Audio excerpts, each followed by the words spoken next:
ஆமாம் சார், அதிமுக தொண்டர்கள் வேதனையோடு தான் இருக்காங்க. என்ன வேதனைன்னா, அண்ணன் எடப்பாடியார் அண்ணங்கிட்ட நாங்கள் எல்லோரும் கேட்குறது, அண்ணன் எப்போ வருவீங்க, எப்போ கீழே ஒரு காமன் பப்ளிக்கு நீங்கள் எங்கள் தொண்டர்கள்லாம் இல்லை, நாங்கள் செட்டிங் பண்ணிக்கலை, நாங்கள் ஆள் சேர்க்கலை, எப்பயும் போகிற கேம்பெயின் தான். புரட்சி தமிழரின் எழுச்சி பயணம் பார்த்துட்ருப்பீங்கன்னு நம்புகிறேன். நானும் அண்ணன் கூட வந்து பயணிச்சிட்ருக்கிறேன்.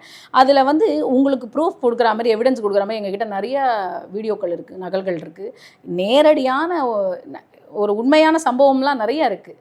அதில் தான் கீழேருந்து ஒரு அம்மா கேட்குறாங்க, எப்போ நான் வருவீங்க, என்ன சார் அதிருப்தி? ஆமாம் சார், அதிருப்தி தான், இன்னும் ஆட்சியை பிடிக்கலையே, அந்த அதிருப்தி இருக்குது. பெண்கள் பாதுகாப்பு, மெயினாக பெண்கள் மகளிர் பாதுகாப்பு எங்கள் ஆட்சி மாதிரி கொடுக்க முடியுமா சார்? இது ஒரு கம்பீரமான ஒரு தைரியமாக ஒரு மகளிர்ன்ற ஒரு இதுலேயே சொல்கிறேன், நான் கொடுக்க முடியுமா?